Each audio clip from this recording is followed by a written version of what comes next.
안녕하세요. 애솔입니다. 우리가 아직 이지스 쿼드 메디슨 저 조합의 고민을 다 끝내지도 못했는데 다음 종목인 TMC의 수요 예측 결과가 바로 발표가 됐죠. 내용 바로 이어서 시작해 보도록 하겠습니다. 선박용은 원유, LNG 등의 선박에 필요한 케이블이고요.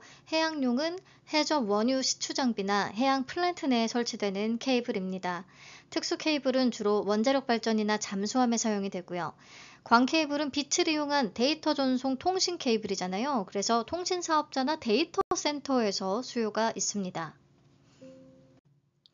이 중에 현재 기준으로 보시면 선박 해양용 케이블의 비중이 압도적으로 높습니다. 이 선박, 해양용 케이블 시장은 진입부터 검증까지 최소 수년이 걸리기 때문에 후발주자에 대해 높은 진입 장벽을 갖게 되는데요. 이런 시장에서 TMC는 국내 최대의 생산 캐파, 그리고 글로벌 9대 선급 인증 등을 바탕으로 확고한 진입 장벽을 완성해 나가고 있습니다. 국내 선박 해양용 케이블 시장 MS 1위 기업이에요. 그래서 고객사 현황을 보시면 선박, 해양 쪽에서는 LHD현대중공업, 한화오션, 삼성중공업, HD현대 미포까지 국내 빅3 조선소를 포함해서 총 1,800척 이상의 공급 레퍼런스를 보유하고 있고요. 광케이블 분야에서도 암페놀, 헥사트로닉 같은 글로벌 주요 광통신 기업들을 고객사로 확보했습니다.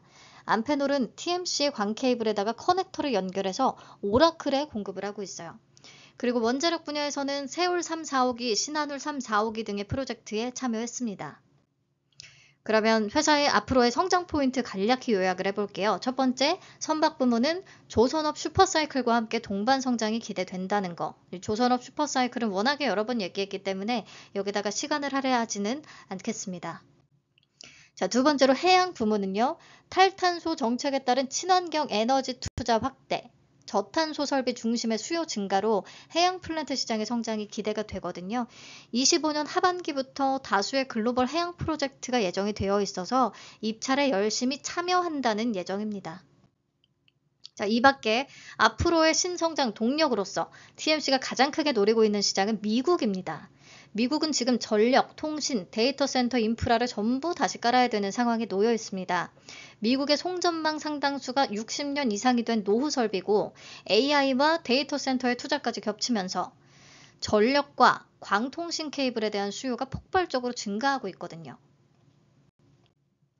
특히나 미국 역사상 최대 규모의 통신 인프라 프로젝트인 비드 프로그램에서 케이블 사업자에 배정된 예산이 약 110억 달러나 되거든요.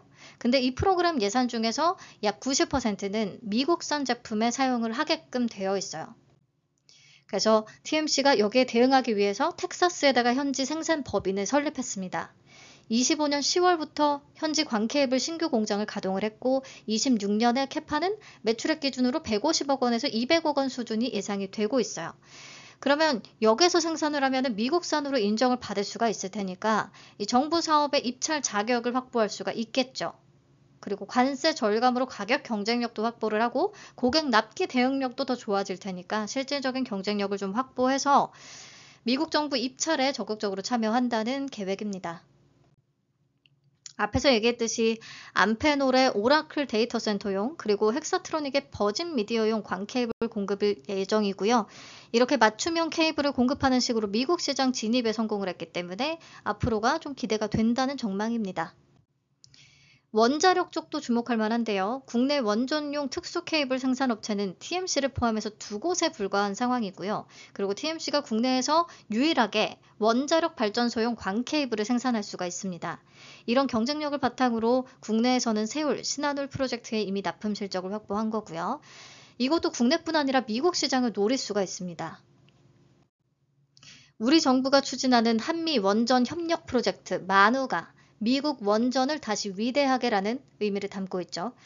에이펙 정상회담에서 한미 정상이 원자력 분야에서 더 큰 협력 기회를 모색해야 된다는 데 의견을 같이 하면서 이 마누가 프로젝트의 현실화 가능성이 좀 높아진 상황이고요. 미국은 AI 데이터 센터에 필요한 전력 수요를 원전으로 감당을 하기 위해서 원전 재건 사업도 발표를 한 상황입니다.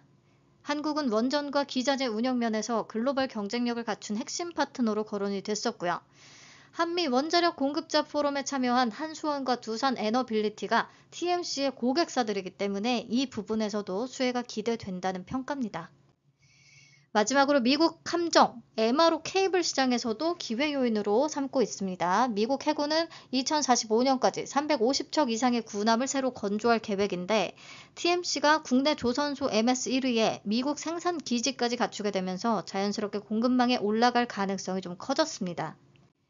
그리고 마즈가 프로젝트에 대한 기대감도 있겠죠. 한국과 미국이 조선과 방산에서 협력을 확대하겠다는 것이 마즈가 프로젝트잖아요. TMC가 국내 빅3 조선사를 다 잡고 있기 때문에 좀 수혜가 기대된다는 평가입니다. 그래서 정리하자면 선박용 케이블로 안정적인 성장성을 갖추고 광 케이블로 미국 확장을 노리는 상황에 최근에 만우가 호재가 또 더해주면서 원전에서도 기대가 되는 상황. 이렇게 요약해보면 될 것 같아요. 자, 실적 점검하겠습니다. 보면 22년부터 24년까지 매출액 3천억 원대를 안정적으로 시현하고 있기는 하나 23년과 24년 매출 규모에 거의 차이가 없는 성장률은 사실상 정체입니다. 더군다나 24년 반기 대비해서 25년 반기 실적은 좀 저하됐어요. 기수주분에 대한 조선소 측의 스케줄 변동에 의해 일시적인 효과다라고 회사는 분석을 하고 있습니다. 근데 어찌됐든 국내 전선 사업이 성숙기에 접어들었기 때문에 내수 위주로의 성장 여력은 크지 않은 상황이고 코로나 이후 해상물 동량 증가하면서 조선업황 호조에 따라서 22년, 23년의 실적이 좋았는데 그 이후에는 좀 둔화된 상태라고 볼 수가 있습니다. 그래서 사실요, 이 회사가 진짜 미국 광케이블이랑 원전, 해군 함정 이런 쪽에서 의미 있는 수주를 딱 내줘야만 합니다. 그렇지 않으면 실적면에서 솔직하게 크게 기대를 하기는 어려운 거죠. 자, 25년 3분기 기준 누적 실적을 보더라도 올해는 작년 대비해서 크게 성장을 기대하긴 어려운 상황입니다. 나누기 3 곱하기 4 한번 해보세요. 자, 그렇다 보니까 공모가를 산정할 때 EV 에비타를 쓴 것 같아요. 감가상각비의 비중이 큰 장치 산업에서 주로 쓰는 지표라서 케이블이랑 원전 쪽 활용이 되기는 합니다만 앞에서 봤듯이 올해 순이익 규모가 작기 때문에 더군다나 선택지가 없었을 거라고 생각합니다. 비교 기업은 절연선 및 케이블 제조업을 영위하고 있는 대한전선, 일진전기를 선정했습니다. 25년 반기 연한산 기준의 EV 에비타 배수 15.5배와 24년 연간 기준의 EV 에비타 배수 19.2배를 모두 활용했는데요. 회사 측은 이에 대해서 선박 해양용 케이블 사업의 특성상 조선업계의 수주 변동성에 영향을 받는 점을 고려하기 위해 보다 장기간의 추이를 반영, 가장 최근 2개 기간의 실적치를 다 활용했다라고 얘기합니다. 그래서 주당평가가액 산출할 때도 25년 반기 연한산 에비타랑 24년 온기 에비타 모두 기준으로 삼아서 그 평균치를 계산을 했고요. 1,593원이 나왔습니다. 여기에 할인율 24.5%에서 12.2% 적용, 최종 밴드 8,000원에서 9,000원을 제시했어요. 할인율이 굉장히 낮네요. 근데 어쨌든 공모가 밴드가 또 10,000원 미만이라 그거는 좋습니다. 자, 25년 상반기 연한산 순이익 기준으로 대한전선, 일진전기의 펄을 비교해서 보시면요. 대한전선이 71.16배나 계산되고 일진전기가 24.52배, 편차가 굉장히 크죠. 보통 케이블화 전선 업체들이 펄의 변동폭이 좀 크고 설비 투자나 재고 비중이 높기 때문에 PBR이나 EV 에비타로 평가가 되긴 합니다. 25년 3분기 자본 총계 기준 대한전선의 PBR은 20.74배, 일진전기는 4.56배, TMC는 상단 기준 2.98배. 그러면 그냥 무난한 수준이라고는 봤어요. 자, 그럼 수요 예측 결과 바로 확인하시죠. 경쟁률 959.96대 1, 2136개의 기관이 참여했습니다.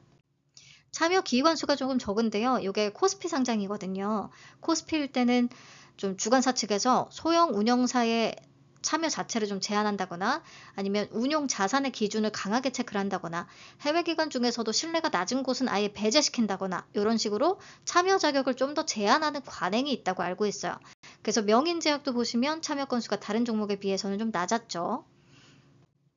네, 가격 분포표 보겠습니다. 밴드로 8,000원에서 9,300원 제시됐는데 6개 기관 제외하고는 모두 상단 이산을 써냈습니다.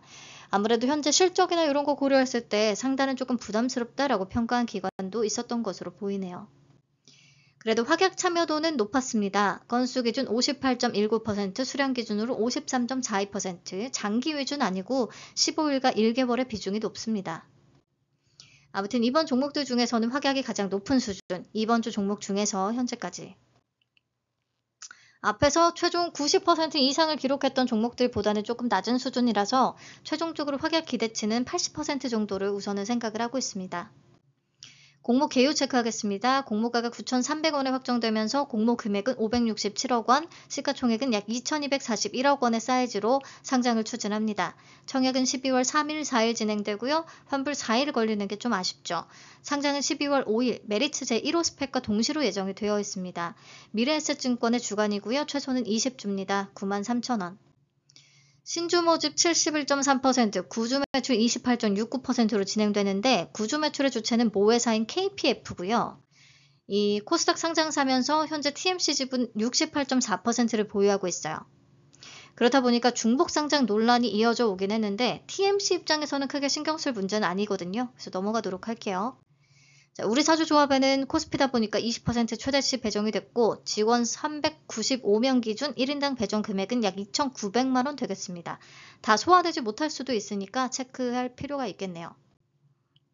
상장일 유통 물량 점검하겠습니다.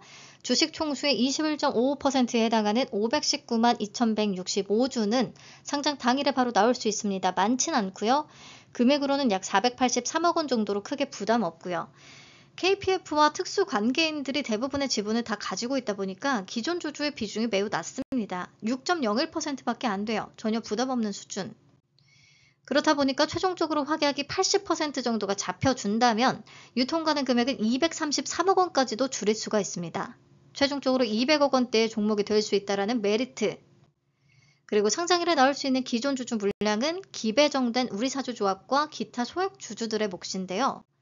우리사주조합의 발행가액은 8,108원이었더라고요. 공모가 9,300원과 괴리가 생각보다 아주 크진 않습니다. 그리고 프리-IPO 때 4개의 재무적 투자자들의 지분을 샀는데 당시에 취득한 주식 수와 투자 규모를 고려했을 때 매입 단가는 약 8,000원 중반대로 추정이 됩니다. 그렇다면 역시 공모가 9,300원과 괴리는 크지 않은 상황.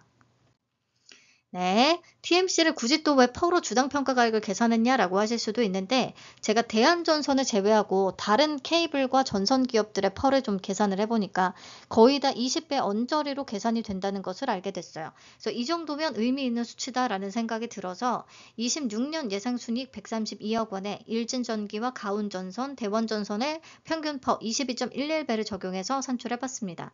그러면 약 12,113원이 나왔어요. 공모가보다 30% 정도 높은 수준. 그래서 저는 솔직히 얘도 지금 실적이나 이런 거 고려했을 때는 공모가가 완전히 매력적이라는 생각은 안 들고요. 뭐 앞으로 그 미국 쪽에서의 좀 그 수주라든지 그런 게 나와야지 인정을 할 수 있을 것 같아요. 이 회사를. 아무튼 가벼워질 테니까 공모가가 완전 매력적이라는 생각은 안 들지만 되게 가벼워질 테니까 수급부터서 오버슈팅 크게 나와주기를 바라면 될 것 같습니다. 정리하겠습니다. 회사는 국내 선박 해양용 케이블 1위 사업자고요. 앞으로 미국 데이터 센터용 광 케이블이나 마스가, 마누가 이런 프로젝트에 대한 수혜가 기대되는 기업입니다. 물론 기대가 된다는 거지 아직 수주 소식이 들려온 건 없고요. 최종적으로 확약 적용 시에 유통가능 금액 200억 원 초반대까지도 기대가 되며 기존 주주의 비중이 매우 낮기 때문에 유통 물량 측면에서 확실한 강점을 가집니다. 다른 거 제쳐두더라도 이게 너무 큰 장점이 될 것 같아요. 단점은 메리츠 제1호 스펙과 동시 상장이라는 거 정도. 고민 없이 참여해도 되는 종목이긴 합니다. 자, 그럼 배정 물량과 청약 한도 체크할게요. 미래에셋에 152만 5천주 배정, 균등 물량은 76만 2,500주나 되겠고요. 온라인 청약 시에 모두 200%에 해당하기 때문에 15만 주까지 청약 가능합니다. 증거금으로 6억 9,750만 원, 최소는 20주, 9만 3천 원 준비하시면 되겠고요. 그럼 균등 예상해 볼게요. 47만 건 정도를 예상하고요. 그러면 균등은 1.62주, 한 주 또는 2주까지 가능하겠습니다. 증거금은 11조 원 정도를 잡아봤고 이때 비례 경쟁률이 3,102대 1 정도가 되거든요. 안전한 한 주 증거금으로 1,395만 원 정도 예상하고 있습니다. 그러면 9,765만 원으로 2만 1,000주를 청약했을 때 그러니까 약 1억 원으로 청약 시에 기대 수익 계산해보고 마치도록 할게요. 균등은 한 주, 비례는 7주 가능하다면 배정 금액은 74,400원. 그래도 유통 가능 금액 200억 원대의 파워가 분명히 있을 거라서요. 최소 더블 이상을 보고 있습니다. 그렇다면 환불 4일이 걸리긴 하지만 파킹 이자는 가뿐히 넘길 수 있을 것으로 기대를 하고요. 5% 대출은 써볼만은 할 것 같습니다. 자, 페스카로 키움 히어로 스펙에 청약하신 자금으로 TMC 고민 없이 가보셔도 될 것 같아요. TMC의 청약 1일차에 아크릴 수요 예측이 나오거든요. 아크릴까지 보고 뭐 최종 판단을 하셔도 되겠습니다. TMC에 청약할 돈을 아크릴로 조금 더 쓸 거냐 말 거냐 그거를 판단하기 위해서. 네, 오늘도 시청해주셔서 감사합니다. 그럼 내일 뵙겠습니다. 안녕.